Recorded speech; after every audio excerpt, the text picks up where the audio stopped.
બેસો બેસો.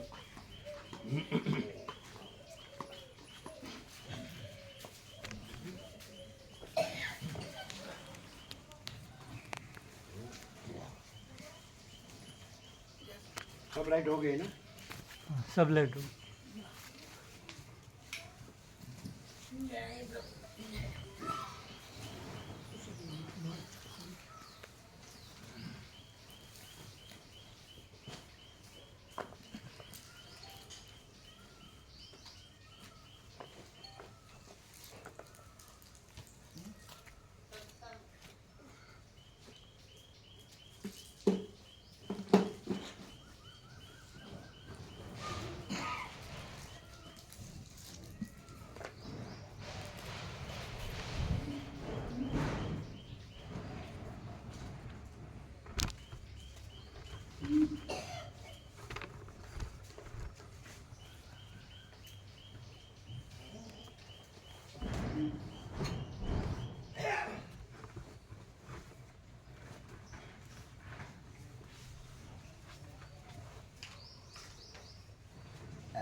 ये किसका आवाज आता है? मोबाइल फोन किसका? किसका है? कौन से? राजा माता जी चक्कर चालू.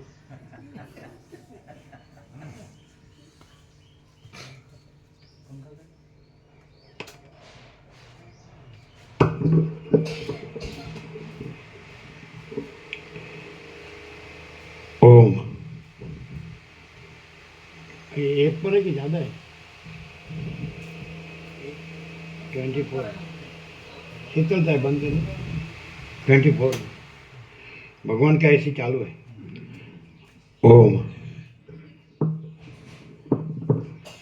ओम परम चिदाकाश परम ज्योति अखंड ज्योति महाचिदाकाश स्वयं प्रकाश संपूर्ण प्रकाश पूर्ण ब्रह्म अनंत तेज घन अनंत चित घन परमाकाश केवल अनंत शुद्ध तेज घन परमाकाश अखिल आत्मा पूर्ण ब्रह्म परमात्मा परम चिदाकाश परम ज्योति अखंड ज्योति अनंत पूर्ण परम चिदाकाश परम शांति स्वयं सिद्ध स्वयं प्रकाश स्वयं पूर्ण स्वस्वरूप यही सब कुछ है, इसके सिवा कुछ नहीं है. शून्यभास अनंत कोटि महाकल्पो है ही नहीं.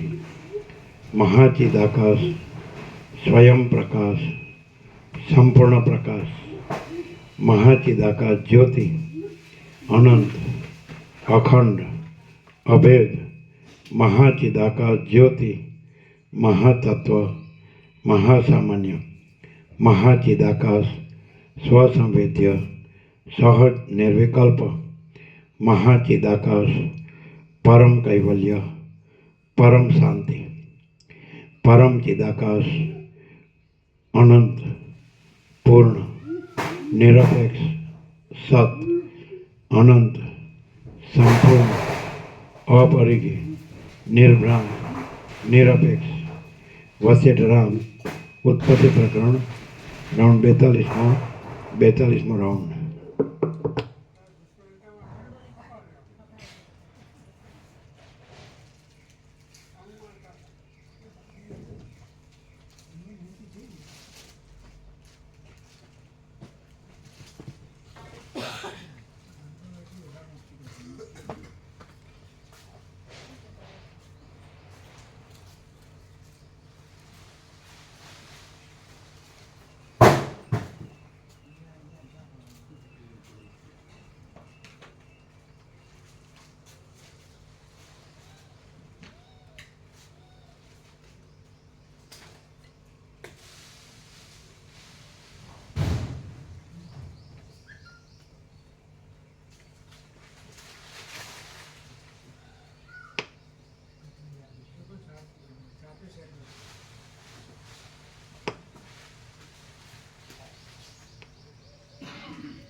ચાલુ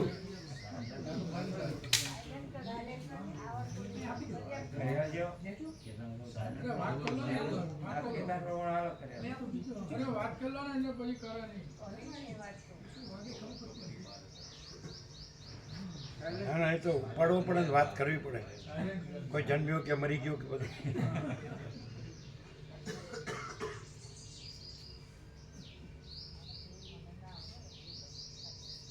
જો પ્રહલાદ પ્રભુ આવો, બળદેવ પ્રભુ આવો.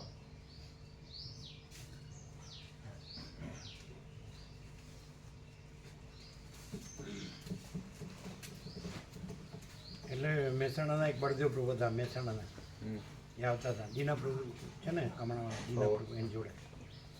એટલે એ કહેતા હતા તમે અહીંયા નથી આવતા, ત્યાં જાઓ છો વિપસ્યના. એટલે કે ત્યાં છે ને અમે વાસણ બધું ઉતરતીએ તો એમને ફ્રીમાં રહેવાનું એવું કહેતા. એટલે મેં અમને પૂછ્યું હતું કે એવું છે. એવું છે, ફ્રીમાં જ ચાલે છે બધું, પૈસા કોઈને આપવાના નહીં. તો એ અહીં રહે ને અખંડ, તો એની સેવા નહીં દેવાય ના ના એવું નહીં ફ્રીમાં. ત્યાં અને એને સેવા કરવી હોય, વાસણ સેવા તો કરે, કરે સેવા તો કરે જ છે. અથવા સફાઈ સેવા જે કરે એને યોગ્ય હોય. પણ આપણે ઘણાને એવું ન હોય તો સેવા નથી લેતા, ખબર જ નથી. હા, નથી લેતા. જે સગવડ ના હોય નથી લેતા. આપણે બિપિન પ્રભુ હતા, હા, ઘણા નથી લેતા. કોસંબા પેલા કમાણાવાળા હતા. એમનામાં તો એવું છે નહીં, પણ એવું ના પણ એ ફ્રીમાં છે તો અહીંયા એના માટે ફ્રીમાં. હા, ત્યાં ફ્રીમાં છે બધું, પણ જે ટોકન સેવા આપે છે, દાન આપે છે ને એ લોકો.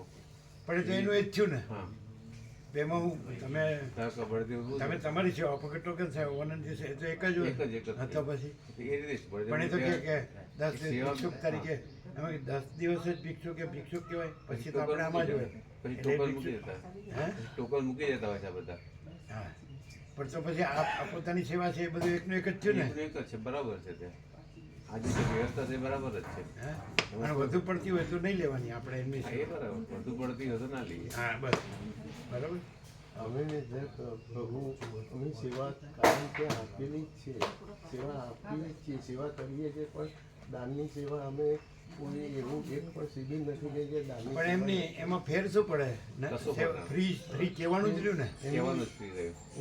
એમના જે નિયમ છે એ નિયમો અમે પણ અહીંયા કોઈ નિયમ નથી, અહીં તો પરમ શાંતિ છે, અમે સહજ પરમ શાંતિ છે. નહીં કહેવાય જેટલું એવું હોય. એમાં તમને આ વાતાવરણ કાંઈ નડે છે? ના સરાય હા, તો નહીં એવું કાંઈ હોય તો કહી દે. ના પ્રભુ અમે સેવા આપીને જ હા, તો એ તો એનું એ જ થયું ને. તો ભિક્ષુક કહેવાનો અર્થ નહીં ને. ના. દસ અમે એમ કે અમે 10 દિવસ ભિક્ષુક રહીએ, હા, એ પણ કે 10 દિવસનો ભિક્ષુક ન હોય, ભિક્ષુક હોય તો અખંડ હોય. અખંડ હોય. પછી આપણે આમાં નામાં રહેવાનું હોય. શબ્દોથી ચાલે છે ને બધું. બસ શબ્દોથી ત્યાં ચાલે. કેવી રીતે? શબ્દોથી ચાલે છે બધા. ક્રિયામાં ક્રિયામાં પ્રક્રિયામાં ચાલે છે બધા. હા હા. એ પ્રક્રિયામાં શબ્દો જ તમે આવે. કયો શબ્દ કે શબ્દો? શબ્દો, હા, શબ્દોથી ચાલે છે. પ્રક્રિયામાં શબ્દો જ આવે ને. અહીં તો કાંઈ નથી. હા, નહીં શાંતિ. જો હે સો હે. એ સો જેની શાંતિ જ છે છે ને? એ સંપૂર્ણ અનુભવાય છે. ના, કોઈ વિચારો જ ના હોય. અહીંયા તમને કાંઈ નડતું હોય તો કે આપણે નડતર કાઢી નાખીએ. શું કહે? બિલકુલ વાત છે. પ્રહલાદ પ્રભુ કહેશું એટલે કાઢી નાખશે કે ભાઈ તમે બળદેવ પ્રભુ તકલીફ ન કરો. હે અમે દાનની સેવા આપ્યા વગર એક શિબિર પણ નથી કરી. એટલે આ સેવા તમારે કરવી તો છે જ ને. ત્યાં પણ. બીજો ત્યાં અહમ પોસાય છે. ત્યાં થોડો અહમ પોસાય બધાનો. એટલે કઈ રીતે? થોડી મોટી સેવા આપતા હોય ને હા. એને થોડું વધારે માન આપો બધા. ફલાણા ભાઈ આવે છે, ફલાણા ભાઈ આવે છે, એવી રીતે એવું ત્યાં પોસાય. અહીં ખેત થઈ જાય. માચી દેખા સબ કુછ है मैं कुछ नहीं. અંદર પૂછે નહીં હવે.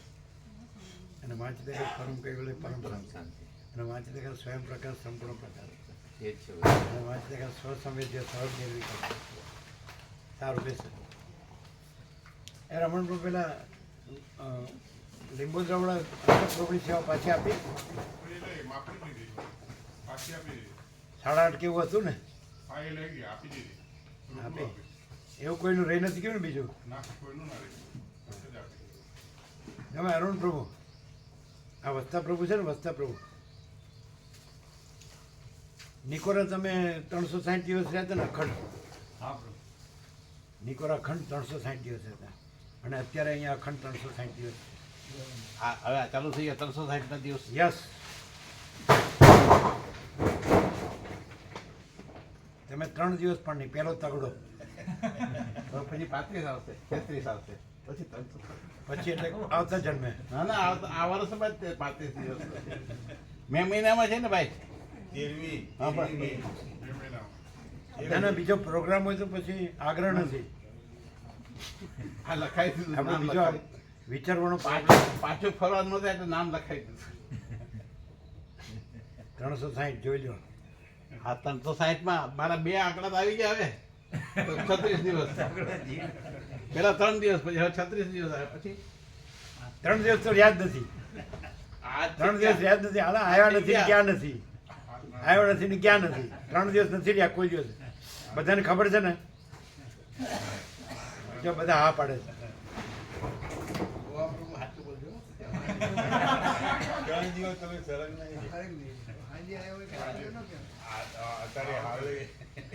હાલે કેટલા દિવસ છે? હા હા હા હા, જાણે આખી જિંદગી રહ્યા હોય ને એવી રીતે બોલે. કીધું 3 દિવસ પૂરું કરવા માટે. તમને આ કાંઈ દુઃખ હોય તો કયો. કલાક નિરંજન હા હા, કેરીઓ પાડે છે ભાઈ. અહીંયા આનંદ કરે છે, આનંદ. ચાલો. અને કાલે હનુમાન જયંતિ થઈ ગઈ ને, બધા કેવા ચીકુડી નીચે શાંતિથી બેસે છે. પછી અહીંયા આ બાજુ બેઠા હતા. બપોરે ચીકુમાં ચીકુ છે ને, ચીકુ એની નીચે શાંતિથી બેસે. બપોરે સૂર્યનારાયણ ભગવાન તેજ હોય ને એટલે એકદમ પેલા વિવેક પ્રભુ કે ધ્યાનમાં બેઠા હોય એવું લાગે, સમાધિમાં. ચાલો.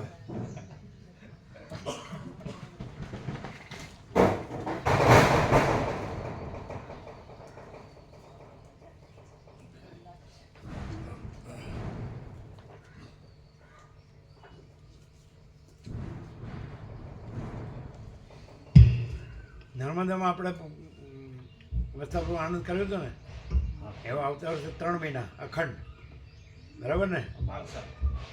ફેબ્રુઆરી, માર્ચ અને એપ્રિલ, એટલે એક રાઉન્ડ થઈ જાય આપણો. ચાલો, બહુ મસ્ત. ત્યાં ચોખ્ખું છે ગંગાજળ. આ મણિપ્રભુનું હતું ત્યાં તો કાદવ હતું, ત્યાં તો એકદમ હતું ને, આમ પેલા બધા અંદર શિવલિંગ બધા. ચાલો, કંકર એટલે શંકર. પરમ ચિદાકાશ નર્મદા મૈયા પરમ શાંતિ. ચાલો, એટલે રેવા પ્રભુએ આમ આમ કર્યું એટલે કે હું ખરો એમ. આમ આમ કર્યું ને,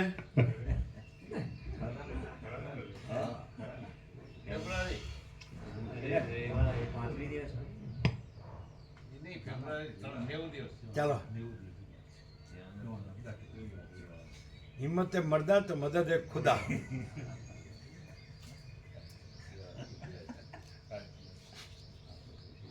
હજી એક છોકરો પરણાવવાનો.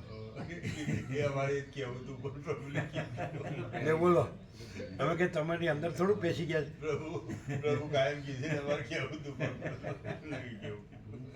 ચલો. આદ્ય પરબ્રહ્મ સદગુરુ દેવ કી જય. ઓમ શ્રી પરમાત્મને નમઃ. સદગ્રંથોમાં શિરોમણી શ્રી યોગ વાસિષ્ઠ મહારામાયણ ઉત્પત્તિ પ્રકરણ સર્ગ 82મો, પેજ નંબર 319. Page number 319, સર્ગ 82મો. આ 82મા સર્ગમાં કટકટી રાક્ષસીએ પ્રસન્ન થઈ રાજા તથા તેના મંત્રીને મંત્રનું દાન કર્યું તથા સમાધિમાંથી જાગ્રત થયેલી તે રાક્ષસીને રાજાએ વધ કરવા યોગ્ય માણસનું ભોજન આપ્યું એટલું કહેવાશે.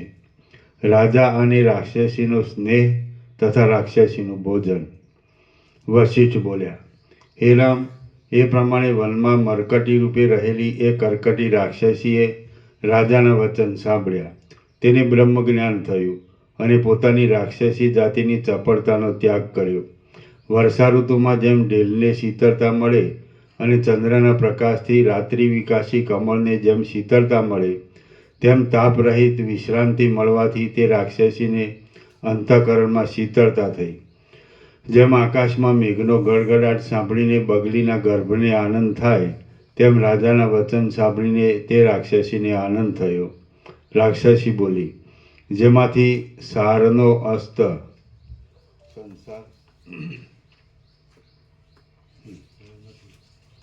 જેમાંથી સારનો અસ્ત સંસાર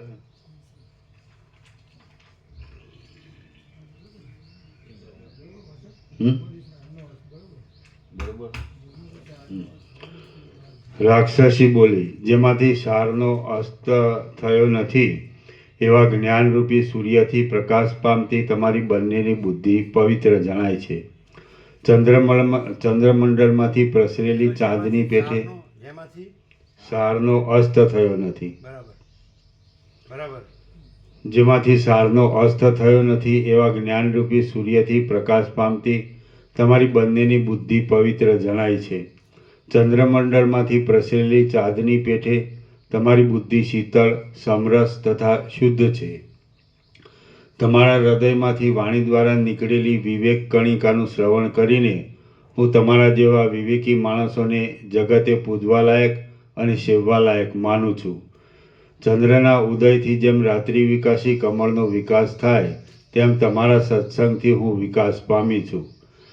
જેમ સૂર્યના સંપર્કથી સૂર્ય વિકાસી કમળનો વિકાસ થાય છે અને જેમ પુષ્પના સમાગમથી સુગંધ વધે છે, તેમ તમારા સમાગમથી મને આનંદ થયો છે. જેમ હાથમાં દીવાવાળા માણસને અંધકાર પરાભવ આપી શકતો નથી, તેમ સત્પુરુષના સમાગમથી દુઃખની બાધા રહેતી નથી. પૃથ્વીમાં સૂર્યરૂપી એવા તમે બંને જણ અહીં જંગલમાં મને પ્રાપ્ત થયા છો. તમે પૂજા કરવા યોગ્ય છો. આથી તમારી જે ઈચ્છા હોય તે તમે મને કહો. રાજા બોલ્યો, રાક્ષસના કુળરૂપી વનમાં મંજરી રૂપે રહેલી હે રાક્ષસી, આ દેશમાં સર્વ માણસને હૃદયના સૂળ રોગની ઘણી પીડા થાય છે. વળી આખી જનતા વિસૂચિકાથી તપી રહી છે. એટલા માટે હું રાત્રિચર્યા સારું બહાર નીકળ્યો છું. હૃદયના શૂળ વગેરે રોગની ઔષધથી શાંતિ થતી નથી. માટે મને તમારા જેવા પાસેથી મંત્રનો ઉપદેશ લેવાની ઈચ્છા છે. અજ્ઞજનોનો નાશ કરનાર તમારા જેવા માણસને શિક્ષા કરવા માટે મારી પ્રવૃત્તિ છે અને તે ફળરૂપ છે. હે શુભા, તમારે હવેથી કોઈ પણ પ્રાણીની હિંસા કરવી નહીં. તમે મારા એ વચનનો અંગીકાર કરો. રાક્ષસી બોલી, હે પ્રભુ, હું તમારા વચનનો અંગીકાર કરું છું અને સાચે જ આજથી હું કોઈ પણ પ્રાણીની હિંસા કરીશ નહીં. રાજા બોલ્યો, કમળ જેવા નેત્રવાળી હે રાક્ષસી, મારા વચન પ્રમાણે કોઈ પણ પ્રાણીની હિંસા ન કરવાથી તમારા શરીરની આજીવિકા કેમ કરીને ચાલશે? રાક્ષસી બોલી, હે રાજન, પર્વત ઉપર 6 માસ સુધી સમાધિ કર્યા પછી હું સમાધિમાંથી જાગી અને મને ભોજનનો સંકલ્પ થયો. આથી મને ભોજન કરવાની ઈચ્છા થઈ અને હું અહીં આવી હતી. હવે હું પાછી તે જ પર્વતના શિખર ઉપર જઈ ધ્યાનના નિશ્ચળપણાથી સચેતન પુત્રીની પેઠે ઈચ્છા હશે ત્યાં સુધી સુખથી રહીશ. હું મરણના સમય સુધી શરીરને દાણાથી ધારણ કરી રાખીશ અને કાળે કરીને યથેચ્છપણે દેહનો ત્યાગ કરીશ. આવી મારી ઈચ્છા છે. હે રાજન, હવે જ્યાં સુધી મારું આ શરીર રહેશે ત્યાં સુધી હું કોઈ પણ પ્રાણીની હિંસા કરીશ નહીં. તેથી મારું વચન સાંભળો. ઉત્તર દિશાના હૃદયમાં હિમવાન નામે પર્વત છે. તે શરદ ઋતુના ચંદ્રના કિરણ જેવો નિર્મળ છે અને પૂર્વ તથા પશ્ચિમના સમુદ્રમાં પ્રવેશ કરી રહ્યા છે. તે પર્વતના સુવર્ણ શિખરની ઉગ્ર ગુફામાં મારો નિવાસ છે. મેઘલેખાની પેઠે હું ત્યાં સોયના રૂપે રહું છું અને મારું નામ કરકટી છે. માણસ માત્રનો સંહાર કરવાની ઈચ્છાથી હું સૂચિરૂપ આત્માવાળી પ્રાણહારી વિસૂચિકા થાઉં એવી ધારણાથી મેં બ્રહ્માની તપથી ઉપાસના કરી હતી. આથી બ્રહ્માની પાસેથી વરદાન મેળવી હું વિસૂચિકાપણું પામી હતી અને મેં જીવને બાધા કરી ઘણા વર્ષ સુધી ઘણા માણસોની હિંસા કરી છે. ત્યાર પછી બ્રહ્માએ મને કહ્યું, તારે ગુણવાન માણસની હિંસા ન કરવી. વળી તેમણે મને મર્યાદાને માટે મહામંત્રનો ઉપદેશ કર્યો. હું તે મંત્રને આધીન થઈ રહી છું આથી જે માણસ તે મંત્રથી પોતાની રક્ષા કરે છે તેને હું બાદ કરતી નથી. બ્રહ્માનો બતાવેલો એ મંત્ર હું તમને આપું છું, તમે તેને ગ્રહણ કરો. એથી લોકની બાધા વિરામ પામશે અને શૂળ વગેરે રોગોની શાંતિ થશે. મેં પ્રથમ હિંસામાં ઘણી પ્રવૃત્તિ કરી હતી અને લોકોના હૃદયના લોહીને શોષી લીધું હતું. આથી માણસની નાડી રુધિર વિનાની થઈ રહેલી છે. જે માણસના શરીરમાં હું પ્રવેશ કરું તેનું મરણ થાય છે. કદાપી કોઈ ઉપાયથી તે જીવતો રહે છે તો તેના રુધિરનું મેં પાન કરેલું હોઈને રુધિરવાહિની નાડીઓ ખાલી પડી જવાથી તેના વંશજોની નાડીઓ પણ લોહી વિનાની હોય છે. હે રાજન, એ વિસૂચિકાનો મંત્ર હું તમને બતાવું છું. સત્વવાળા માણસને કોઈ પણ પદાર્થ દુસાધ્ય નથી. માટે હે રાજન, દૂષિત થયેલી નાડીઓની અંદર રહેલા શૂળ રોગની શાંતિને માટે બ્રહ્માએ જે મંત્ર મને કહેલો છે તેને તમે શીઘ્ર ગ્રહણ કરો. હે રાજન, તમે મારી સાથે નદીને કાંઠે ચાલો. હું પ્રસન્ન થયેલી છું. તેથી તમે આચમન કરી પવિત્રપણે નિયમ ધારણ કરો. એટલે હું તમને મંત્રોપદેશ કરીશ. વશિષ્ઠ બોલ્યા, એ પ્રમાણે મધ્યરાત્રિમાં તે રાક્ષસીના વચન સાંભળી રાજા તથા મંત્રી એકબીજાના સ્નેહથી નદીના તીર ઉપર ગયા. અન્વય વ્યતિરેક વડે ભાવની પરીક્ષાના ચિહ્નથી રાક્ષસીનો આવો અત્યંત સ્નેહ જાણીને તે બંને શિષ્યભાવથી આચમન કરી તેની સામે ઊભા રહ્યા. ત્યાર પછી તે કર્કટી રાક્ષસીએ તે રાજા તથા તેના મંત્રીને બ્રહ્માએ બતાવેલો વિસૂચિકાનો મંત્ર સ્નેહપૂર્વક બતાવ્યો. જુઓ વિસૂચિકાનો મંત્ર સર્ગ 69મો. પછી જેના ઉપર સ્નેહ ઉત્પન્ન થયો છે એવા તે રાજા તથા મંત્રીથી જુદા પડીને જ્યારે રાક્ષસીએ જવાનો વિચાર કર્યો ત્યારે તે રાજાએ તે રાક્ષસીને નીચે પ્રમાણે કહ્યું. રાજા બોલ્યો, હે મહાદેવવાળા રાક્ષસી,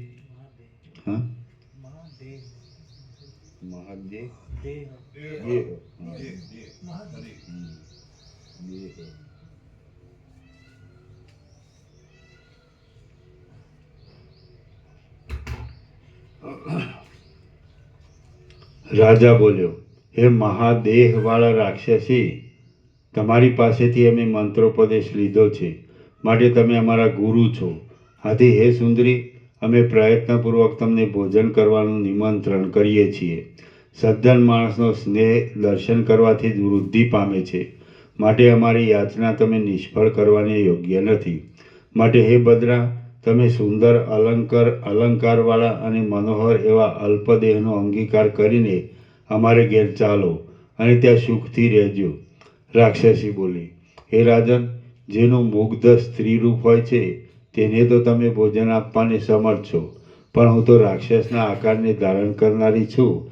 તેથી તમે મને કેવા ભોજનથી તૃપ્ત કરશો?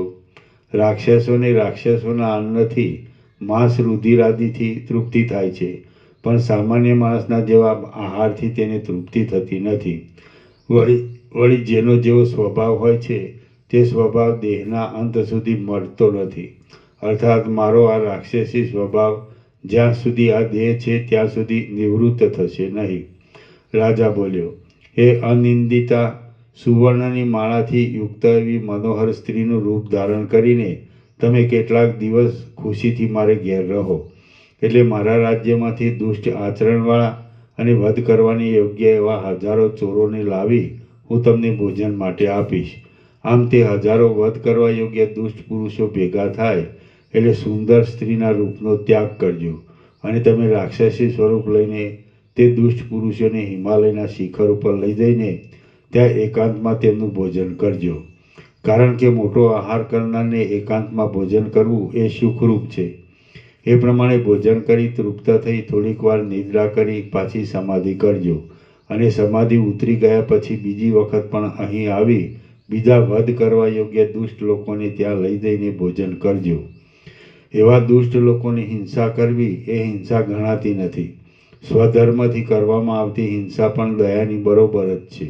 તમારું ચિત્ત સમાધિમાંથી અવશ્ય વ્યગ્ર થશે, કારણ કે અસત પુરુષની સાથે પણ જે સ્નાત સત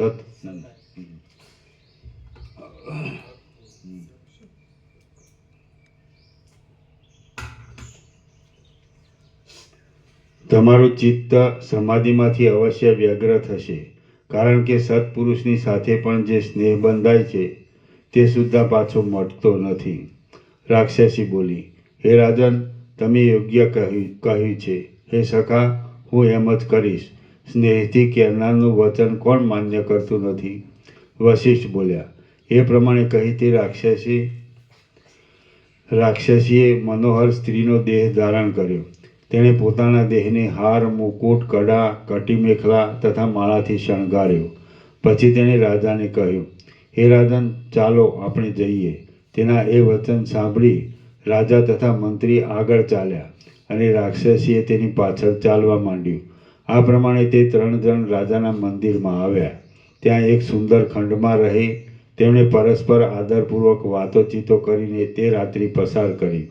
પ્રાતઃકાળ થયા પછી તે રાક્ષસી રાજાના અંતઃપુરમાં દાસી રૂપે રહી અને રાજા તથા મંત્રી પોતપોતાના કામમાં લાગ્યા.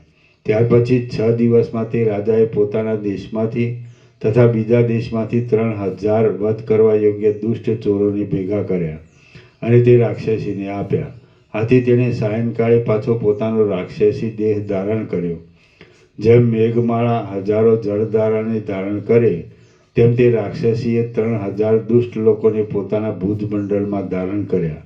હવે રાક્ષસોમાં અતિ ભયંકર શરીરવાળી તે રાક્ષસી સોનું પામેલી કોઈ દરિદ્રી સ્ત્રીની જેમ રાજાની રજા લઈ તે જ હિમાલય પર્વતના શિખર ઉપર ગઈ. ત્યાં જઈ તેને સુખથી ભોજન કરી તૃપ્તિ મેળવી અને 3 દિવસ સુધી નિદ્રા કરી પછી તે સમાધિમાં પરાયણ થતી અને પાછી સ્વચ્છતાપૂર્વક જાગતી. આમ 4 અથવા 5 વર્ષે તે સમાધિમાંથી જાગી અને રાજાના સ્નેહથી પાછી તે ભીલના દેશમાં ગઈ. ત્યાં તે કેટલાક દિવસ સુધી વિશ્વાસપૂર્વક કથા વાર્તા કરતી રહી અને પાછું વધ કરવા યોગ્ય દુષ્ટ લોકોનું ગ્રહણ કરીને તેણે હિમાલયના શિખર ઉપર પ્રયાણ કર્યું. એ પ્રમાણે વારંવાર તે રાક્ષસીએ કરવા માંડ્યું. એવી રીતે જીવન મુક્તપણાથી ઘણા દિવસ સુધી તે રાક્ષસીએ પર્વત ઉપર સ્થિતિ કરી. કોઈ સમય તે સમાધિમાંથી વિરામ પામી રાજાના દેશમાં આવી દુષ્ટ લોકોને પર્વત ઉપર લઈ જઈને સુખથી ભોજન કરે છે, તો કોઈ સમય તે પોતાનું ચિત્ત ધ્યાનમાં જોડી દે છે. એ પ્રમાણે કેટલોક કાળ થયા પછી ભીલ દેશના રાજાને પણ વિદેહ મુક્તિ થઈ અને તે રાજાની મુક્તિ થયા પછી તે દેશમાં જે બીજો રાજા થયો તેણે પણ તે રાક્ષસીની સાથે તેવા જ પ્રકારનો સ્નેહ તથા સંબંધ રાખ્યો.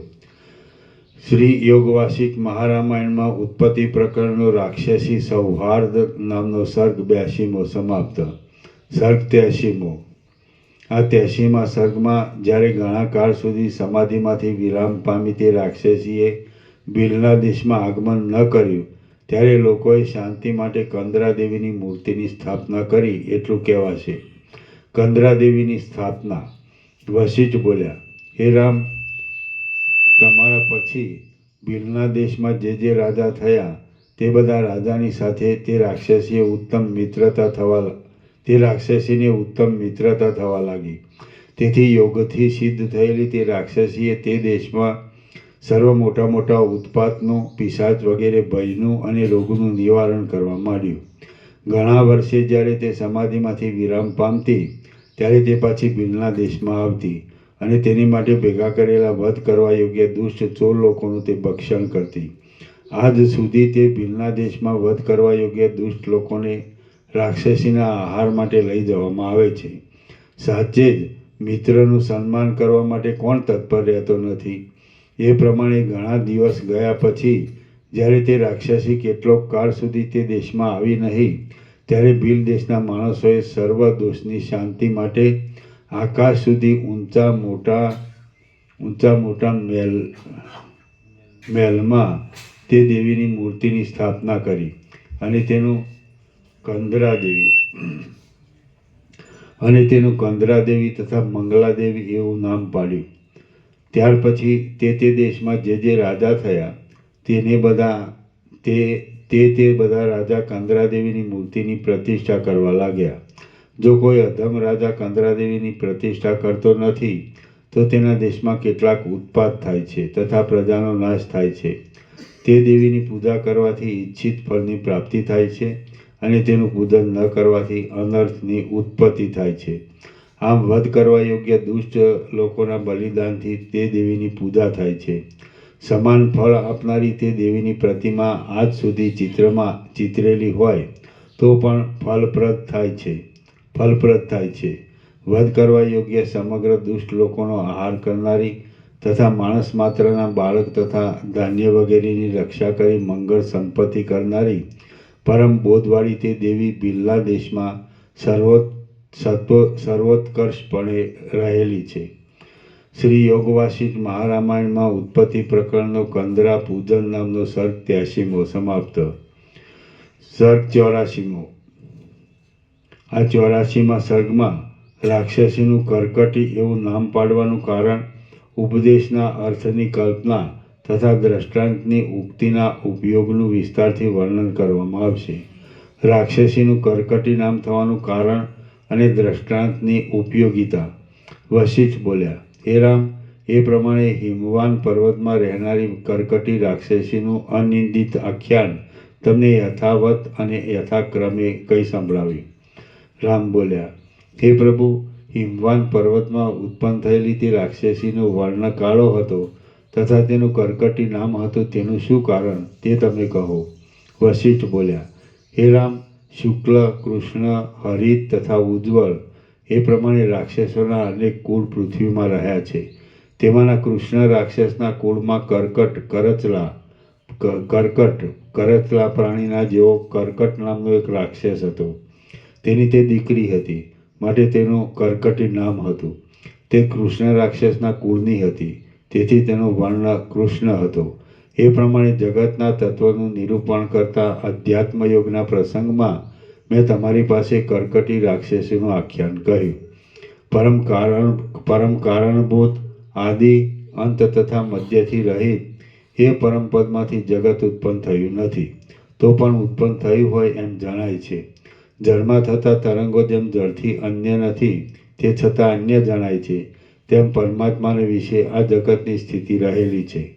વનમાં રહેલું કાષ્ઠ બળતું ન હોય, તેમાં અગ્નિ ન હોય તો પણ તે બળે છે એવું ભાન થવાથી વનમાં રહેલા વાંદરા તથા શિયાળ વગેરેને તે કાષ્ઠથી ટાઢ મટી જાય છે.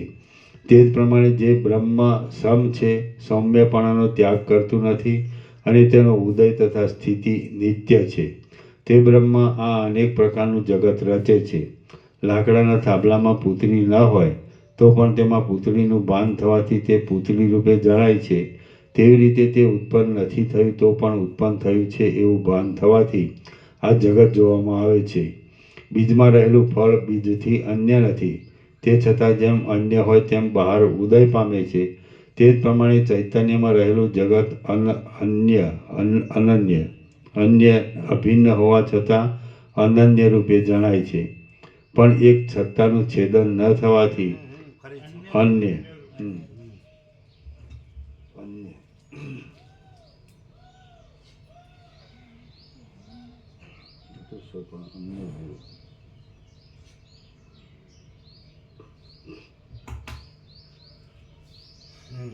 બીજમાં રહેલું ફળ બીજથી અન્ય નથી, તે છતાં જેમ અન્ય હોય તેમ બહાર ઉદય પામે છે, તે જ પ્રમાણે ચૈતન્યમાં રહેલું જગત અન્ય અભિન્ન હોવા છતાં અન્ય રૂપે જણાય છે. બે વખત અન્ય ને અભિન્ન બે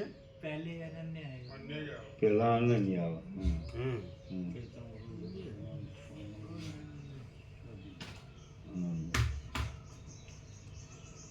બીજમાં રહેલું ફળ બીજથી અન્ય નથી, તે છતાં જેમ અન્ય હોય તેમ બહાર ઉદય પામે છે, તે જ પ્રમાણે ચૈતન્યમાં રહેલું જગત અનન્ય અભિન્ન હોવા છતાં અન્ય રૂપે જણાય છે. પણ એક સત્તાનું છેદન ન થવાથી ફળ તથા બીજ, ચિત્ત તથા ચૈત્ય અને વાયુ તથા ઉર્મિ તેમાં વસ્તુતઃ કાંઈ પણ ભેદ નથી. વિચાર ન કરવાથી તેમાં ભેદ જોવામાં આવે છે, પણ વિચાર કરવાથી ભેદ બુદ્ધિનો નાશ થાય છે. હે રઘુવર, કારણ વિના જેમ ભ્રાંતિ આવી છે તેમ જાય, માટે તેનો ત્યાગ કરો. બોધ થવાથી બ્રહ્મ જ્ઞાન થશે, પણ તમે પ્રથમ ભ્રાંતિ માત્રનો ત્યાગ કરો. જ્યારે મારા વચનનું શ્રવણ કરવાથી ભ્રાંતિરૂપી ગ્રંથિ ભેદાઈ જશે, ત્યારે જ્ઞાન શબ્દ તથા અર્થભેદથી વસ્તુનું પોતાની મેળે જ્ઞાન થશે. ભ્રાંતિરૂપી અનર્થ શ્રી ચિત્તમાંથી ઉત્પન્ન થયેલી છે, અને મારા વચનનું શ્રવણ કરવાથી તે અનર્થ શ્રીની તથા અવિદ્યાની શાંતિ થશે. બ્રહ્મમાંથી જ સર્વની ઉત્પત્તિ છે, બ્રહ્મા જ સર્વનો લય છે, અને ભેદ જ નથી એ વિશે મારા વચનથી બોધ થયા પછી તમને સંપૂર્ણ જ્ઞાન થશે. રામ બોલ્યા, હે બ્રહ્મન, તમે કહો છો કે બ્રહ્મથી ઉત્પન્ન થયેલું જગત બ્રહ્મથી અભિન્ન છે, પણ એ શ્રુતિમાં લખ્યું છે કે તે પરમાત્માથી આકાશ વગેરેની ઉત્પત્તિ થયેલી છે, અને તે શ્રુતિમાં તસ્માત એ પંચમી લખી છે, તે ભેદ જણાવે છે.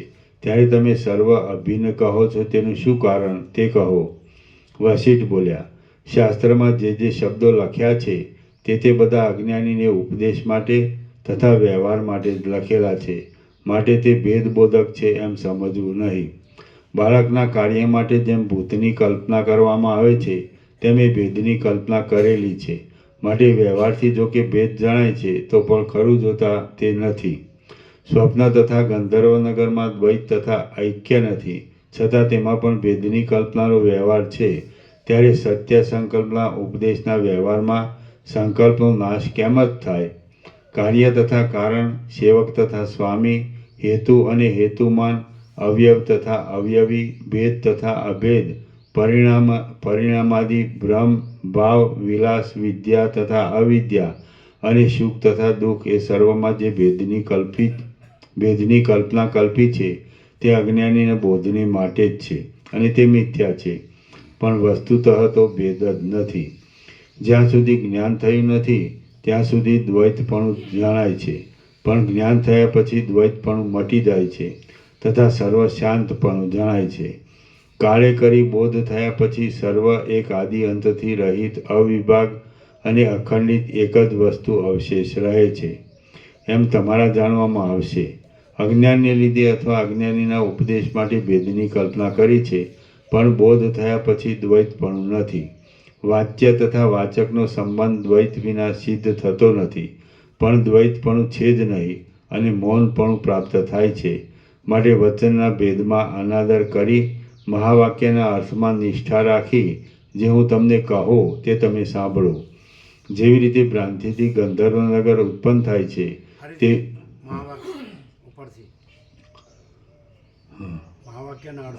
પણ દ્વૈતપણું છે જ નહીં. માટે વચનના ભેદમાં અનાદર કરી મહાવાક્યના અર્થમાં નિષ્ઠા રાખી જે હું તમને કહું તે તમે સાંભળો. જેવી રીતે ભ્રાંતિથી ગંધર્વનગર ઉત્પન્ન થાય છે, તેવી રીતે મનને લીધે ભ્રાંતિ માત્રથી આ જગત ઉત્પન્ન થયું છે. હે નિષ્પાપ, ચિત્ત જ આ જગતની માયાનો વિસ્તાર કરે છે, તે હું તમને દ્રષ્ટાંત સહિત કહું છું તે તમે સાંભળો. હે રામ, તે સાંભળવાથી આ પ્રત્યક્ષ જણાતું જગત ભ્રાંતિ માત્ર છે એમ તમને નિશ્ચય થશે, અને તમે વાસનાને દૂર ત્યજી દેશો. મનના મનન માત્રથી આ ત્રણ જગતનું નિર્માણ થયું છે, માટે સર્વનો ત્યાગ કરીને તમે શાંતપણાથી આત્મપદમાં નિવાસ કરશો. મારા વાક્યના અર્થમાં તમે સાવધાન રહેજો. મારા વાક્યના અર્થમાં તમે સાવધાન રહેજો. તમે મનરૂપી રોગની ચિકિત્સા કરવામાં વિવેકરૂપી ઔષધના લેશથી પ્રયત્ન કરજો. એ રીતે પ્રયત્ન કરવાથી જગતનું રૂપ માત્ર ચિત્તથી જ છે, અને રેતીમાં જેમ તેલ નથી તેમ શરીર વગેરે કાંઈ છે જ નહીં એમ તમને નિશ્ચય થશે. રાગદ્વેષ વગેરે કલેશથી દૂષિત થયેલું ચિત્ત સંસાર છે, અને ચિત્તમાંથી જ્યારે રાગદ્વેષ વિરામ પામે છે ત્યારે સંસારનો નાશ થાય છે. આમ આદરપૂર્વક ચિત્ત એ જ સાધનથી સિદ્ધ કરવા યોગ્ય છે, અને ચિત્ત એ જ પાલન કરવા યોગ્ય છે, તે જ વિચાર કરવા યોગ્ય છે, અને તે જ કરવા યોગ્ય છે, તે જ આહરણ કરવા યોગ્ય છે, અને તે જ વ્યવહાર કરવા યોગ્ય છે. તે જ સંસાર કરવા યોગ્ય છે, અને તે જ ધારણ કરવા યોગ્ય છે. ચિત્ત વિના કોઈ પદાર્થ નથી, પણ ચિત્ત જગતરૂપી આકાશને ધારણ કરીને રહ્યું છે. આકાર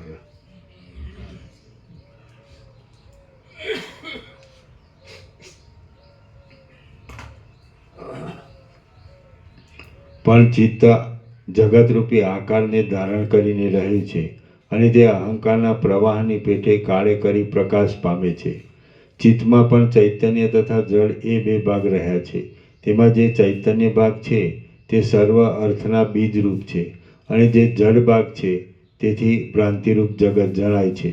સૃષ્ટિના આદિમાં પૃથ્વી વગેરે કાંઈ છે જ નહીં, પણ જેમ સ્વપ્નમાં પદાર્થ નથી છતાં જોવામાં આવે છે તેમ પૃથ્વી વગેરે સર્વ બ્રહ્માની દ્રષ્ટિએ જોવામાં આવ્યું. તેથી સૃષ્ટિ ઉત્પન્ન થઈ. દીર્ઘ જ્ઞાનથી સૃષ્ટિ બ્રહ્માના જોવામાં આવી. જળ જ્ઞાનથી પર્વત વગેરે જોવામાં આવ્યા તથા સૂક્ષ્મ જ્ઞાનથી સૂક્ષ્મ પદાર્થો જોવામાં આવ્યા. પણ વાસ્તવિક રીતે દેહ વગેરે સર્વે શૂન્ય છે.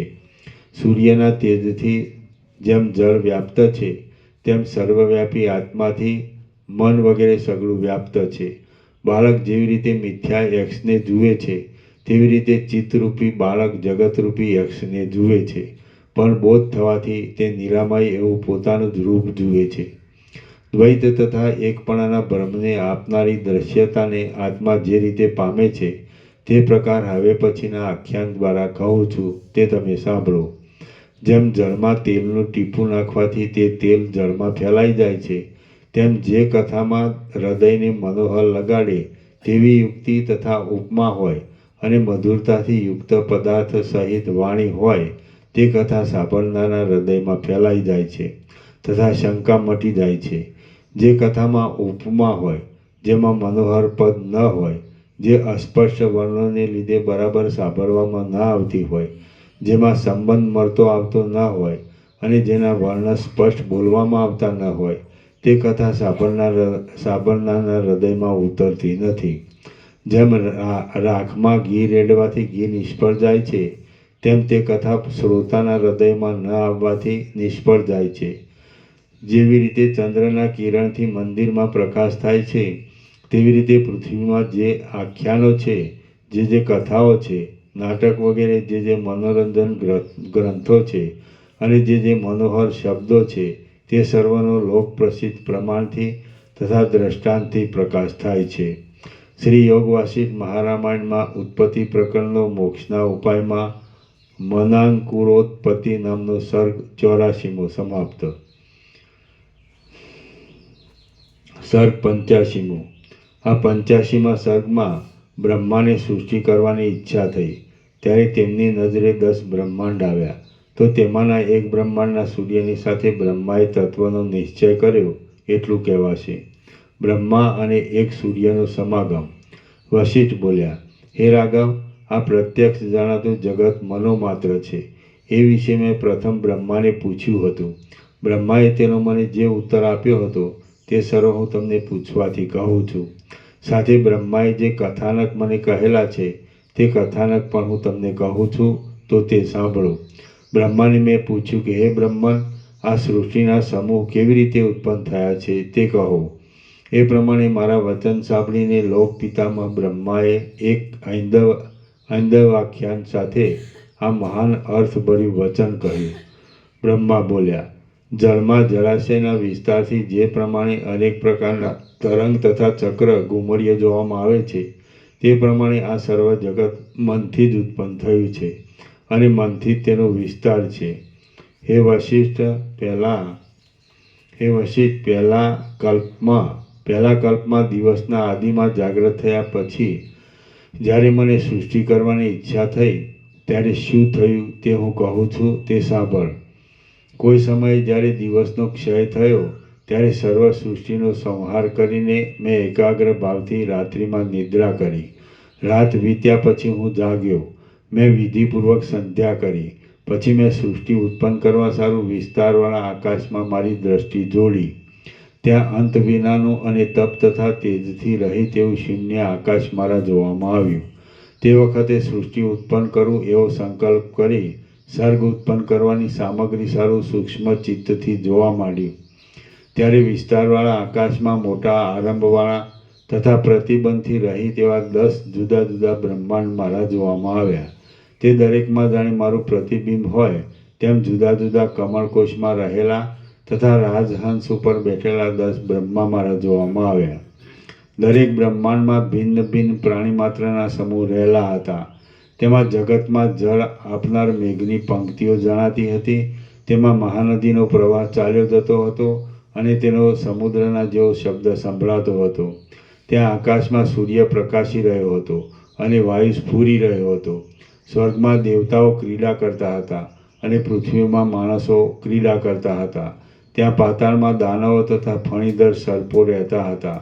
બરાબર સમય ટાઢ તડકો તથા વર્ષા ઋતુ થવાથી ત્યાં સંપૂર્ણ ફળથી યુક્ત એવી ઋતુઓ પૃથ્વીને શોભાવતી હતી. નરક તથા સ્વર્ગના ફળ આપનાર અશુભ તથા શુભ આચાર સર્વ સ્થળે વૃદ્ધિ પામ્યા હતા. ભોગ મોક્ષ વગેરે ફળની ઈચ્છાવાળા પ્રાણી માત્ર કાળ પ્રમાણે ઈષ્ટ વસ્તુ મેળવવા સારું ક્રમે કરી પ્રયત્ન કરતા હતા. 7 લોક, 7 દ્વીપ, 7 સમુદ્ર તથા 7 પર્વત કલ્પના અંત સુધી સ્ફુરી રહ્યા હતા. અંધકાર કોઈ ઠેકાણે હ્રાસ પામીને રહ્યો હતો, કોઈ ઠેકાણે સ્થિરપણાથી રહ્યો હતો, તો કોઈ કુંજને વિશે તેજની સાથે મળીને રહ્યો હતો. આકાશરૂપી કમળમાં મેઘરૂપી ભ્રમર તથા પ્રકાશ પાકતા તારારૂપી કેસરાઓ રહ્યા હતા. પામતા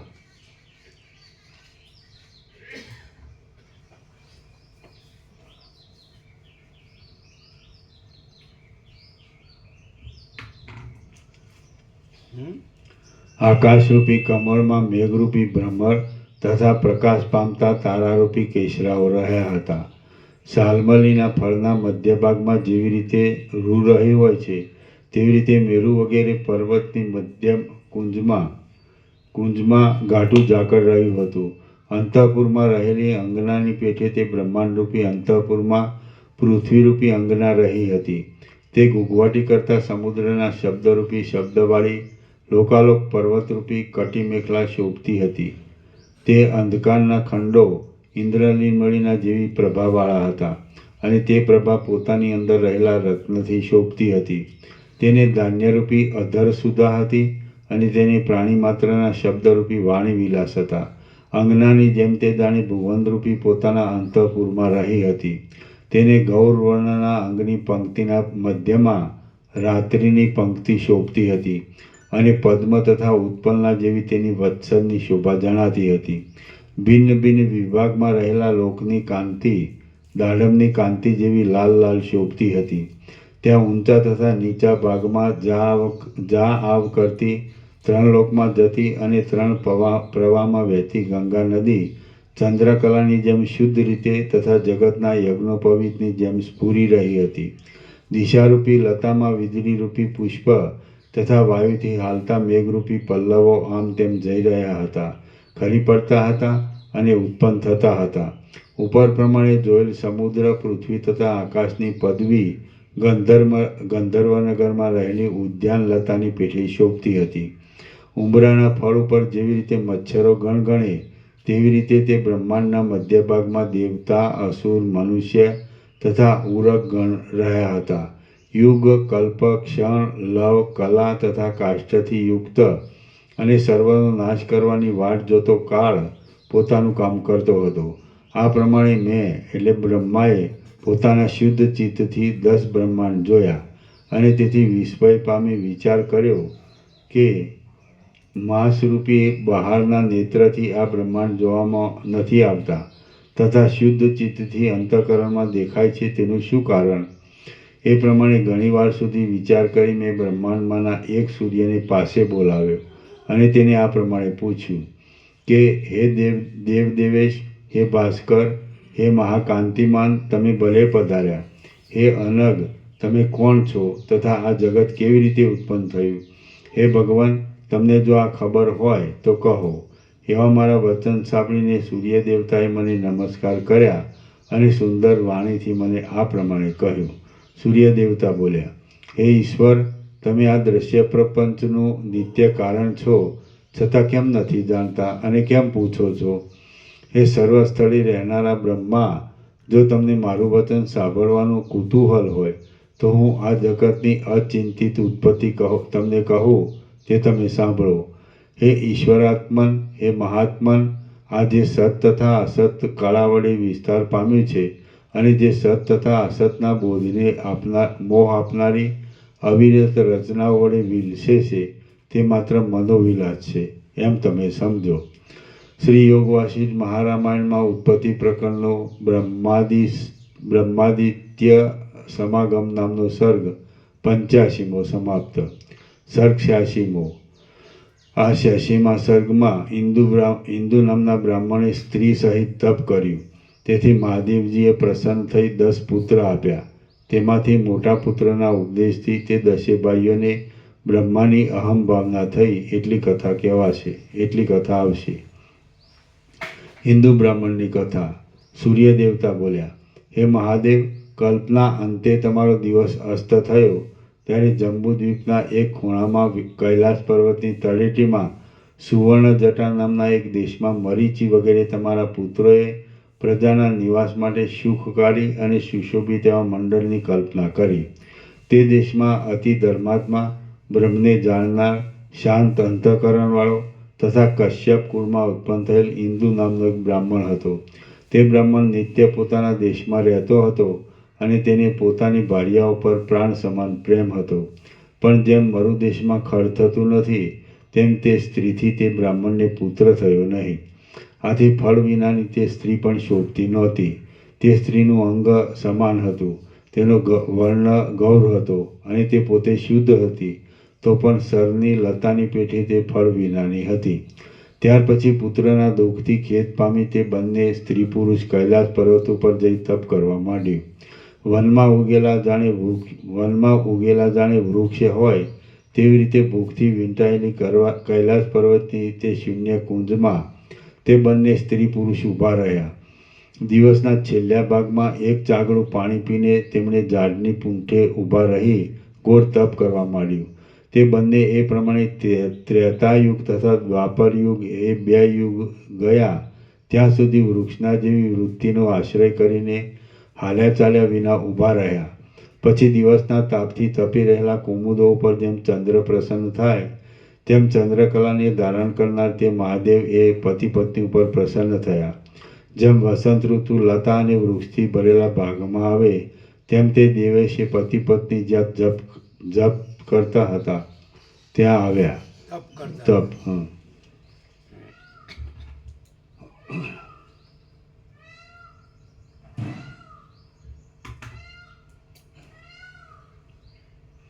જેમ વસંત ઋતુ લતા અને વૃક્ષથી ભરેલા ભાગમાં આવે તેમ તે દેવેશ એ પતિ પત્ની જ્યાં તપ કરતા હતા ત્યાં આવ્યા.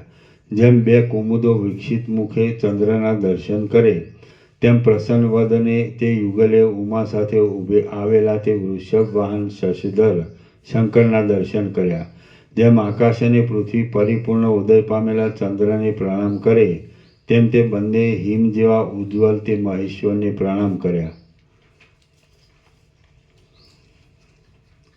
હવે પવને કરીને કંપાયમાન થયેલા વૃક્ષો પર બેઠેલા તથા શબ્દો કરતા ભ્રમર તથા કોકિલ આદિના શબ્દો કરતાં પણ મધુર શબ્દોથી શિવજીએ મંદ મંદ હસીને આ વચનો કહ્યા. મહાદેવ બોલ્યા, હે વિપ્ર, હું તમારા ઉપર પ્રસન્ન થયો છું, માટે તમે ઈચ્છામાં આવે તેવું વરદાન માગો. મધુમાસના રસથી જેમ વૃક્ષને હર્ષ થાય તેમ હર્ષ પામો. ઇન્દુ બ્રાહ્મણ બોલ્યો, હે ભગવાન, મને કલ્યાણ, ગુણ તથા આચારથી શોભતા એવા મહાબુદ્ધિમાન 10 પુત્ર થાઓ. એટલે હે દેવેશ, પુત્રના લાભથી મને શોક રહે નહીં. સૂર્ય દેવતા બોલ્યા, પછી તરંગરૂપી મહાન શરીરવાળો સમુદ્ર જેમ શબ્દ કરીને શાંત થાય તેમ તે મહેશ્વર તથાસ્તુ કહીને આકાશમાં અંતર્ધાન થઈ ગયા. આમ જ્યારે ઉમા મહેશ્વર આકાશમાં ગયા ત્યારે શિવજી પાસેથી વરદાન પામેલા તે દેવસમા પતિ પત્ની સંતુષ્ટ થઈને પોતાના ઘેર ગયા. હવે ત્યાં ઘેર એ બ્રાહ્મણી ગર્ભવતી થઈ. જળથી જેમ મેઘલેખા શોભે તેમ પૂર્ણ ઉદરવાળી તે શ્યામા શોભવા લાગી.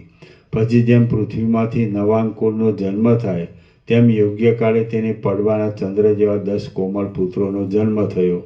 વર્ષા ઋતુથી જેમ નવા મેઘની વૃદ્ધિ થાય તેમ જાતકર્મ વગેરે બ્રહ્મ સંસ્કાર પામેલા તે મહાબળવાન બ્રાહ્મણ પુત્રો વૃદ્ધિ પામવા લાગ્યા. 7 વર્ષની અવસ્થા થઈ તેટલામાં તો તેમણે શાસ્ત્રાભ્યાસ કરી લીધો. પોતાના તેજથી આકાશમાં નિર્મળ ગ્રહ શોભે તેમ તેઓ શોભવા લાગ્યા. કેટલાક કાળ પછી તેમના માતા પિતાનું શરીર પડી ગયું અને તેમને વિદેહ મુક્તિ થઈ.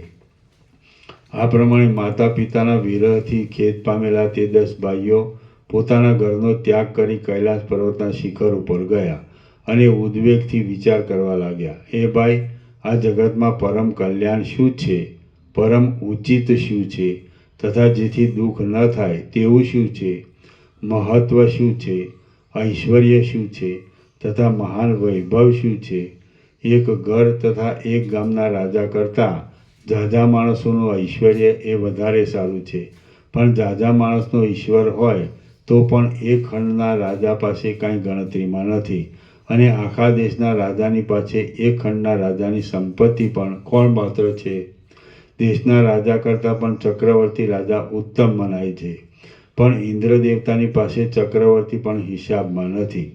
ઇન્દ્રનું ઇન્દ્રપણું પણ બ્રહ્માના એક મુહૂર્તમાં લય થાય છે, તો કલ્પ સુધી પણ જેનો નાશ થતો નથી તેવું શું સુખરૂપ છે. આ પ્રમાણે સર્વ ભાઈઓ વિચાર કરે છે. તેવામાં મહામતી નામના તેમના મોટા ભાઈએ મૃગના ટોળાને ટોળામાંનો મોટો મૃગ કહે એવી રીતે આ પ્રમાણે કહ્યું: હે ભાઈઓ, સર્વ ઐશ્વર્યમય જેનો કલ્પ સુધી પણ નાશ નથી તેવું બ્રહ્મદેવપણું એ જ મને પ્રિય છે, બીજું પ્રિય નથી. તેના એવા વચન સાંભળીને તેના ભાઈઓએ સરસ સરસ કહીને તેના વચનનો સત્કાર કર્યો. તેઓ બોલ્યા: હે તાત, સર્વ દુઃખનો નાશ કરનારું, કમળના આસનવાળું અને જગત પૂજ્ય બ્રહ્મદેવપણું કેવી રીતે મળે? આમ બીજા ભાઈઓના વચન સાંભળીને મોટા ભાઈએ કહ્યું કે અત્યંત તેજવાળા તમે બધા હું કહું તે પ્રમાણે કરો. જ્યાં સુધી બ્રહ્મદેવપણું મળે ત્યાં સુધી હું કમળના આસન ઉપર બેસનાર બ્રહ્મા છું, અને તેજે કરી જગત ઉત્પન્ન કરું છું તથા સંહાર કરું છું. એ પ્રમાણે તમે બધા ધ્યાન કરો. એના નીચે ટાંચ છે: ભ્રમર કીટક ન્યાયથી જે જેનું ધ્યાન કરે તેને તેવી પદવી મળે, એવો શાસ્ત્રનો લેખ છે.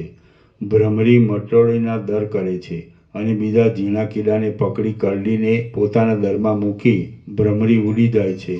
ત્યાર પછી ભ્રમરી આવી વળી પણ કરડશે એવી તેને બીક રહે છે. તેથી ભ્રમરીમાં જ તેનું ધ્યાન રહે છે, એટલે તે કીડો ભ્રમરી રૂપે થઈ જાય છે. તેને ભ્રમર કીટક ન્યાય કહે છે. એ પ્રમાણે તમે બધા ધ્યાન કરો. જ્યાં સુધી બ્રહ્મદેવપણું મળે ત્યાં સુધી હું કમળના આસન ઉપર બેસનાર બ્રહ્મા છું, અને તેજે કરી જગત ઉત્પન્ન કરું છું તથા સંહાર કરું છું. એ પ્રમાણે તમે બધા ધ્યાન કરો. મોટાભાઈના એવા વચન સાંભળી તેના વચનને માન્ય કરી મોટાભાઈ સહિત તે 10 ભાઈઓએ બ્રહ્મદેવપણું મેળવવાની ઈચ્છાથી ધ્યાન ધર્યું. ધ્યાનમાં આસક્ત બુદ્ધિ થવાથી ચિત્રમાં જાણે આલેખેલી પ્રતિમા હોય તેવી રીતે ઊભા રહીને તેઓ આંતરવૃત્તિથી ચિંતન કરવા લાગ્યા. પ્રફુલ્લિત થયેલું કમળ અમારું આસન છે.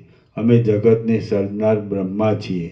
કર્તા, ભોગતા તથા મહેશ્વર પણ અમે છીએ.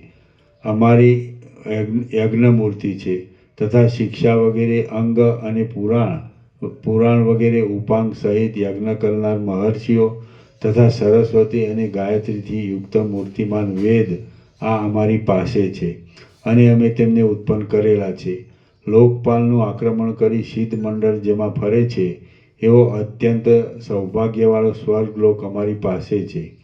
આ ભૂમંડળ ત્રિલોકી રૂપી સ્ત્રીના કાનના કુંડળ રૂપ છે, અને તેની અંદર પર્વત, દ્વીપ, સમુદ્ર તથા વન રહેલા છે. દૈત્યગણ તથા દાનવગણથી યુક્ત આ પાતાળ લોક છે, અને તેમાં મર્ત્ય ધર્મથી રહિત અપ્સરાઓ રહેલી છે. પ્રજાને શોભાવનાર આ મહાબાહુ ઇન્દ્ર દેવતા પણ અમારા દેહમાં છે, અને પવિત્ર યજ્ઞનો ભાગ ભોગવનાર તે ઇન્દ્ર ત્રૈલોક્યના એક નગરનું પાલન કરે છે. 12 સૂર્ય દેવતા પોતાની કાંતિરૂપ પાસથી દિશાના સમૂહને ધારણ કરે છે, અને ચૈત્ર વગેરે માસના ક્રમથી પૃથ્વીમાં તપ્યા કરે છે. ગાયોનું પાલન કરનાર પોતાની મર્યાદાથી જેવી રીતે ગાયોના સમૂહનું રક્ષણ કરે છે તેવી રીતે લોકપાલ પણ શુદ્ધ વૃત્તિથી પોતાના લોકનું રક્ષણ કરે છે. જળના તરંગો જેવી રીતે જળમાં ઊંચા ચડે છે, ડૂબી જાય છે, પાછા સ્ફુરે છે અને પાછા પડે છે, તેવી રીતે પૃથ્વીના માણસો અનેક પ્રકારના વૈભવને લીધે શોભે છે, ડૂબી જાય છે, વળી વિલસે છે અને વળી પતન પામે છે. આ સર્ગને અમે ઉત્પન્ન કરીએ છીએ, સંહારીએ પણ છીએ અને પારમાર્થિક સ્વરૂપમાં રહી અમે શાંતિ પામીએ છીએ. આ સંવત્સર ચાલ્યો ગયો, હવે એક યુગનો કાળ ગયો અને આ સૃષ્ટિના સંહારનો કાળ આવ્યો.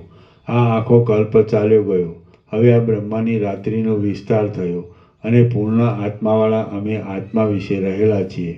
આ પ્રમાણે ધ્યાન બુદ્ધિથી હિન્દુ બ્રાહ્મણના તે 10 પુત્રો જાણે શિલામાં કોતરેલા હોય તેમ સ્થિરપણે ઊભા રહ્યા. એ પ્રમાણે દર્ભના આસન ઉપર બેઠેલા તે 10 ભાઈઓની બ્રહ્માકાર વૃત્તિ થઈ ગઈ. તેથી તેઓ કમળના આસનની કલ્પનાને લીધે તુચ્છ વૃત્તિનો ત્યાગ કરી બ્રહ્માપણાના ભાવથી શોભવા લાગ્યા. શ્રી યોગ વાસિષ્ઠ મહારામાયણમાં ઉત્પત્તિ પ્રકરણનો ઐંધવ સમાધાન નામનો સર્ગ 86મો સમાપ્ત. સર્ગ 87મો. આ 87મા સર્ગમાં બ્રહ્માભાવને પામેલા તે બ્રાહ્મણના 10 પુત્રોના દેહનું પક્ષીઓ ભક્ષણ કરી ગયા તથા તેમની સૃષ્ટિમાં ભાવના હતી, તેથી 10 બ્રહ્માંડ ઉત્પન્ન થયા તથા પ્રત્યેક સર્ગમાં તે જ પ્રમાણે સ્થિતિ છે વગેરે કહેવામાં આવશે. હિન્દુ બ્રાહ્મણના 10 પુત્રોનો બ્રહ્માભાવ. સૂર્ય દેવતા બોલ્યા, હે પિતામહ, એ પ્રમાણે હિન્દુ બ્રાહ્મણના તે 10 પુત્રો તમારી પેઠે સૃષ્ટિની ઉત્પત્તિ, સ્થિતિ તથા પાલનમાં પોતાનું મન રાખી રહ્યા. જ્યાં સુધી સુકાયેલા પાદળાની પેઠે તાપ તથા પવનથી કાળે કરીને સુકાઈને તેમનો દેહ પડી ગયો નહીં, ત્યાં સુધી તેઓ આદરથી તેમને તેમ ઊભા રહ્યા. ત્યાર પછી આમ તેમ પડેલા સારા ફળને જેમ વનવાસી વાદળા ખાઈ જાય તેમ માંસનો આહાર કરનારા વનવાસી મૃગો તથા પક્ષીઓ તેમના દેહનું ભક્ષણ કરી ગયા. એ પ્રમાણે દેહ પડી ગયો ત્યાં સુધી પણ તેમની વૃત્તિ બહારના પદાર્થમાં ન આવી, પણ તે જ પ્રમાણે બ્રહ્માના ભાવમાં સ્થિર રહી અને 4 યુગના અંતે કલ્પનો ક્ષય થયો ત્યાં સુધી તેઓ ઊભા રહ્યા. હે વિભુ, પ્રલય સમયે જ્યારે કલ્પનો ક્ષય થવા લાગ્યો, 12 સૂર્ય વધારે તપવા માંડ્યા, કઠિન શબ્દ કરતાં મેઘ વરસવા માંડ્યા, કલ્પનો તીવ્ર વાયુ વાવા માંડ્યો અને એકાણવામાં પ્રાણી માત્રનો ક્ષય થયો, ત્યારે તમે રાત્રિ સમયે સર્વનો સંહાર કરીને યોગ નિદ્રામાં શયન કર્યું. ત્યાં સુધી તે હિન્દુ બ્રાહ્મણના 10 પુત્રો બ્રહ્માપણાની ભાવનાથી તેમને તેમ ઊભા રહ્યા. રાત્રિના અંતે જાગ્રત થઈને તમને આજે સૃષ્ટિ કરવાની ઈચ્છા થઈ છે, પણ તે બ્રાહ્મણો તો બ્રહ્મભાવની ઉચ્ચ ભાવનામાં જ તેમના તેમ રહ્યા છે. હે બ્રહ્મદેવ, તેમાં 10 બ્રહ્મા છે તથા મનરૂપી આકાશમાં રહેલા તે જ આ 10 સંસાર છે. હે વિભુ, તે 10 બ્રહ્માંડના એક બ્રહ્માંડનો હું સૂર્ય છું અને કળા વડે કર્મમાં જોડાયેલો છું. આમ હે કમળમાંથી ઉત્પન્ન થયેલા બ્રહ્મદેવ, આ 10 બ્રહ્માંડની ઉત્પત્તિ કેમ થઈ એ તમે મને પૂછ્યું હતું, તેનો મેં તમને ઉત્તર દીધો. હવે તમારી ઈચ્છામાં આવે તેમ કરો. અને આ 10 બ્રહ્માંડ મનોમાત્ર છે, માટે તમારી નવી સૃષ્ટિ ઉત્પન્ન કરવામાં વિરોધ નથી. વિવિધ કલ્પનાઓ વડે આકાશથી વ્યાપેલું એવું આ જે ઉત્તમ જગત ઉત્પન્ન થયું છે, તે માત્ર બહાર તથા અંતરની ઇન્દ્રિયોની જાળની પેઠે બંધનરૂપ છે અને પોતાના ચિત્તમાં ભ્રમરૂપ છે. શ્રી યોગ વાસિષ્ઠ મહારામાયણમાં ઉત્પત્તિ પ્રકરણનો 10 જગદ વર્ણન નામનો સર્ગ 87મો સમાપ્ત. સર્ગ 88મો. આ 88મા સર્ગમાં બ્રહ્માની અનાશક્તિએ કરીને સર્ગની સિદ્ધિ કહેવાશે તથા મને કરીને જેની દ્રઢ સિદ્ધિ થઈ હોય તેનો બીજાથી નાશ થતો નથી એમ બતાવવામાં આવશે. ઐંધવ આખ્યાનની સમાપ્તિ. બ્રહ્મા બોલ્યા, હે બ્રહ્મણ, હે બ્રહ્મજ્ઞાનીમાં શ્રેષ્ઠ વશિષ્ઠ ઋષિ, 10 બ્રહ્માંડમાં આ જે 10 બ્રહ્મ જોવામાં આવે છે તે હિન્દુ બ્રાહ્મણના 10 પુત્રો છે. એ પ્રમાણે કહીને સૂર્ય દેવતા ચૂપ રહ્યા. હા. બ્રહ્મા બોલ્યા, હે બ્રહ્મણ, હે બ્રહ્મજ્ઞાનીમાં શ્રેષ્ઠ વશિષ્ઠ ઋષિ, 10 બ્રહ્માંડમાં આ જે 10 બ્રહ્મા જોવામાં આવે છે બ્રહ્મા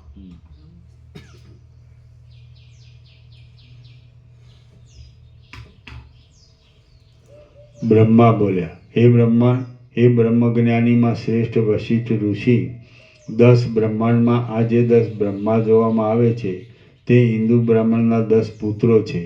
એ પ્રમાણે કહીને સૂર્ય દેવતા ચૂપ રહ્યા. ત્યાર પછી ઘણીવાર સુધી વિચાર કરીને મેં સૂર્ય દેવતાને કહ્યું કે હે ભાનુ, જ્યારે આ 10 બ્રહ્માંડ રહેલા છે ત્યારે બીજું શું ઉત્પન્ન કરવું તે તમે કહો. હે ભાસ્કર, આ 10 બ્રહ્માંડ છે તે છતાં હું નવી સૃષ્ટિ પેદા કરું તેમાં ફળ શું? હે મહામુનિ, એ પ્રમાણે જ્યારે મેં સૂર્ય દેવતાને કહ્યું ત્યારે તેમણે વિચાર કરીને આ પ્રમાણે યોગ્ય વચન કહ્યું. સૂર્ય દેવતા બોલ્યા, હે પ્રભુ, તમે ચેષ્ટા રહિત છો તથા ઈચ્છા રહિત છો. તમારી સૃષ્ટિથી શું પ્રયોજન છે? હે જગતપતિ, આ સૃષ્ટિ તો માત્ર તમારો વિનોદ છે. હે પ્રભુ, સૂર્યથી જળના સૂર્યરૂપી પ્રતિબિંબ પડે છે તેવી રીતે નિષ્કામ એવા તમારાથી સૃષ્ટિની ઉત્પત્તિ પ્રતિબિંબ રૂપે થાય છે. પણ હે ભગવાન, તમને શરીરની પ્રાપ્તિમાં તથા શરીરના ત્યાગમાં રાગ કે દ્વેષ નથી. હે દેવ, તમે વિનોદને માટે આ જગતને પુનઃ ઉત્પન્ન કરો છો. હે ભૂતપાલક, સૂર્ય રાત્રિ સમયે દિવસનો સંહાર કરીને જેમ પ્રાતઃકાળે પુનઃ દિવસનો ઉદય કરે છે તેમ તમે જગતનો સંહાર કરીને પુનઃ આ જગતનો ઉદય કરો છો. તમે જે સૃષ્ટિ ઉત્પન્ન કરો છો તે આસક્તિ રાખ્યા વિના માત્ર વિનોદને માટે જ કરો છો. તમે એ કર્તવ્ય છે એમ સમજીને કરો છો, પણ તેમાંથી સ્વાર્થ સાધવાની તમે ઈચ્છા કરતા નથી. સૃષ્ટિ કરવી એ તમારું નિત્ય કર્મ છે. માટે જો તમે સૃષ્ટિ ઉત્પન્ન નહીં કરો તો નિત્ય કર્મનો ત્યાગ થવાથી તમને બીજું શું ફળ પ્રાપ્ત થશે? નિર્મળ અરીસો જેવી રીતે પ્રતિબિંબની ક્રિયા કરે છે તેવી રીતે સત્પુરુષે પોતાનું કર્તવ્ય કર્મ તેમાં આસક્ત થયા વિના કરવું જોઈએ. બુદ્ધિમાન માણસને કર્મ કરવામાં જેમ કામના હોતી નથી તેમ કર્મનો ત્યાગ કરવામાં પણ કામના હોતી નથી. માટે પરમાર્થથી તો સુષુપ્તિ જેવી અને પ્રતીતિથી તો સ્વપ્ન જેવી નિષ્કામ બુદ્ધિ વડે આ યથાપ્રાપ્ત કર્મ કરો.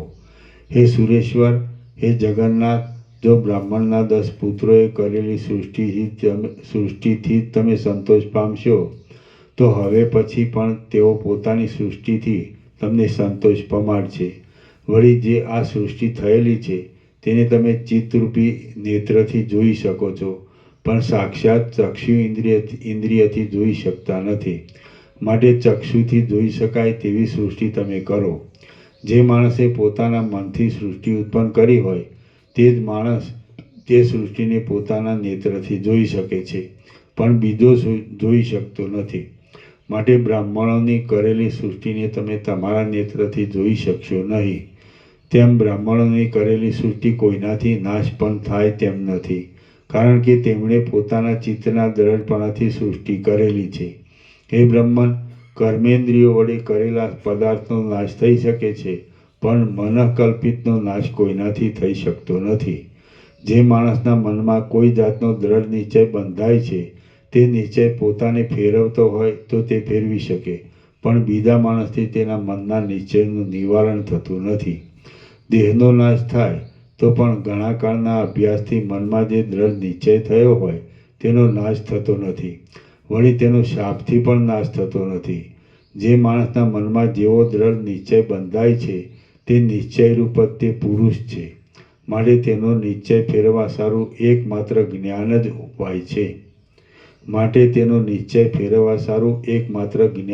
ઉપાય છે. પથ્થરમાંથી ફણગો ફૂટવા માટે જેમ તેની ઉપર પાણી રેડવું વ્યર્થ છે, તે પ્રમાણે તે સિવાયના બીજા ઉપાયો પણ વ્યર્થ છે. પથ્થર ઉપર પાણી રેડવું વ્યર્થ છે.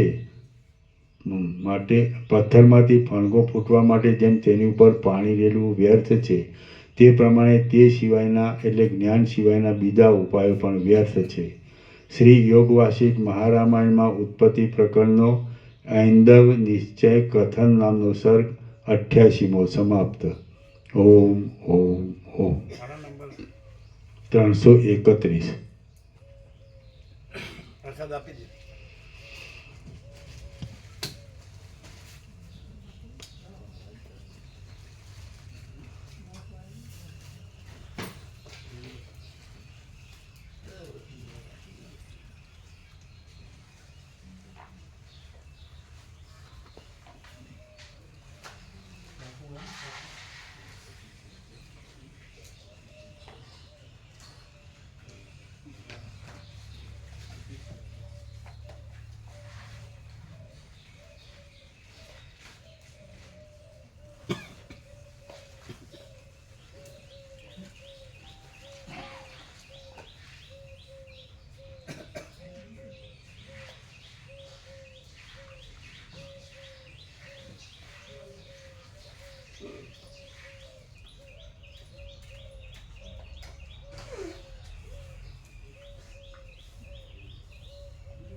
બહારની બધી લાઈટ બંધ કરી,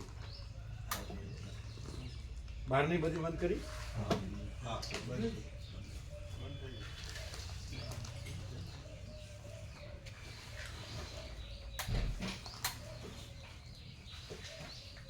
શું થયું આંગળીમાં?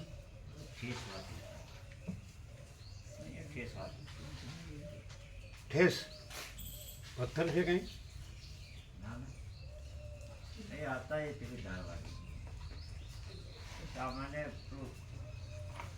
माफी बेहना है દવા લગાડી?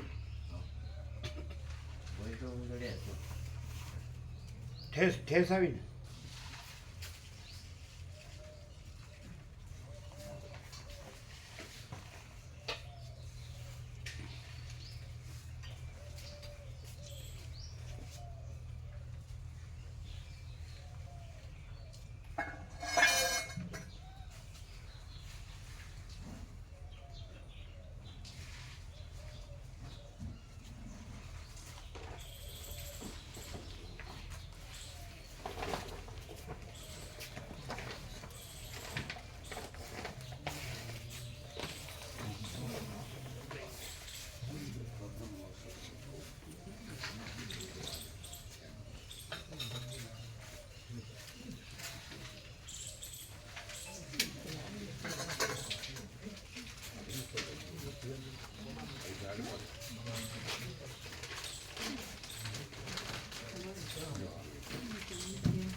એ ગોવા પ્રભુ ક્યાં ગયા?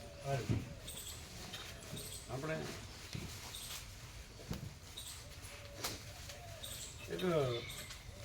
એક રાજસ્થાનમાં એક રાધાકૃષ્ણ મંદિર ખુલ્લું નતું આવતું, બધા આમ એકદમ નૃત્ય કરતા હતા. હે બહુ મસ્ત બધા ડોલતા હતા ને ખુલ્લું બાંધેલું મંદિર નહીં. આવતી વખત આપણે કંઈક રાજસ્થાનમાં જ હતું, બહુ મસ્ત હતું. બધા બહુ ભાવથી લોકો, બાજુમાં કિલ્લો હતો અને કિલ્લા જેવું હતું ને મસ્ત મસ્ત બધા ભાવથી આમ આમ બોલતા હતા. સાવરિયા શેઠના પહેલા તો પછી સાવરિયા શેઠ નહીં આ વખત આ વખત નહીં, આપણે આગે પૂર્વ આપણે કર્યું હતું ને પૂર્વ દક્ષિણ બધું. હા. યાદ આવે? તમારું લખેલું છે? લખેલું હે તો એ નામ છે આ લોકોના લિસ્ટમાં નથી એટલે કદાચ રહી ગયું છે. હા એ જુઓ, એ બહુ સરસ જગ્યા, પવિત્ર.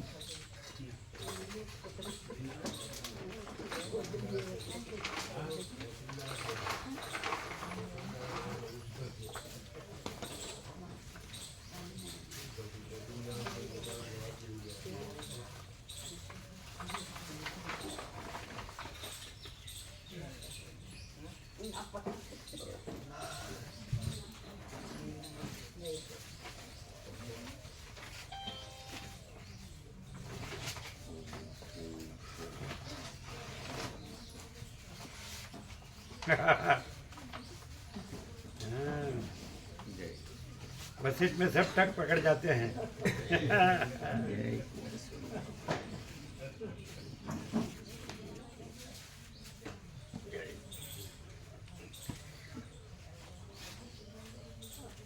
પણ જે ફ્રીમાં છે સેવા તો ફરજિયાત કરવી જ પડે, તો જ ફ્રીમાં એમાં સેવા ફરજિયાત કરવી જ પડે, એ ખબર નહીં પણ તો જ ફ્રીમાં રહેવાય. એ ખબર નહીં પણ હા, સેવા મને ખબર ખબર છે. સેવકો ફ્રીમાં રહેતા હોય બધા.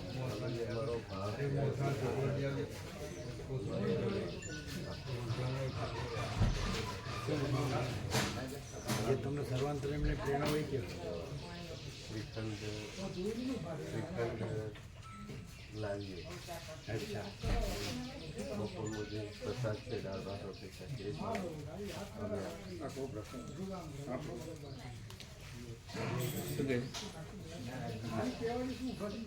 પણ અમે સારો મળે છે ફરકી ઓછી મળી.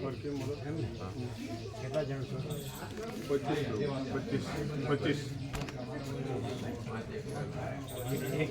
એક કિલોમાં 5 જણ લે ને 200 ખાન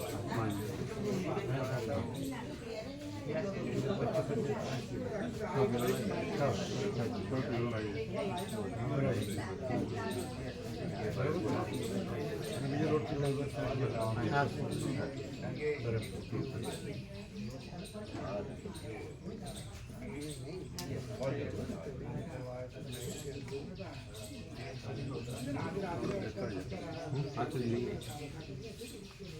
તમારે ક્યારે નીકળવું?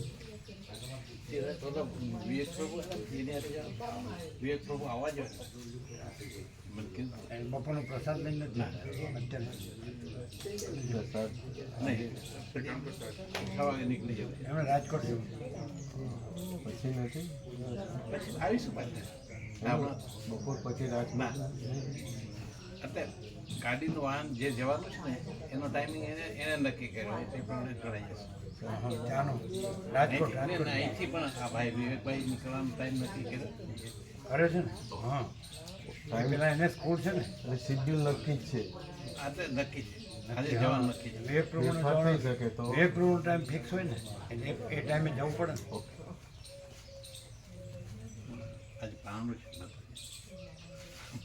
2 દિવસ શું 2 દિવસના ઉપવાસ પાણ. હા કરો ફૂલ દેવડાવો. ભૂલ તો નહીં જેટલું લેશે સારું.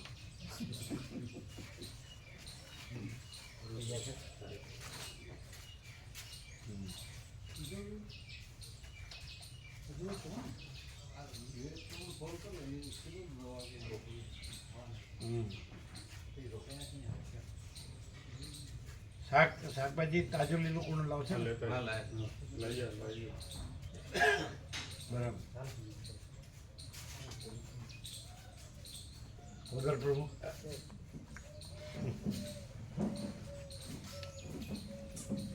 હા તમે બધા છે ને બ્રહ્મા છો એટલે સંકલ્પ સૃષ્ટિ ઉત્પન્ન કરી છે પણ અનાસક્તિને વિનોદથી હોય ને તો પછી વાંધો નહીં એવું કે પણ આ ક્ષણમાં નથી એ આ ક્ષણ છે એમાં નથી એ ગઈ ક્ષણો અને આવનારી ક્ષણોમાં છે બાકી આ ક્ષણમાં નથી.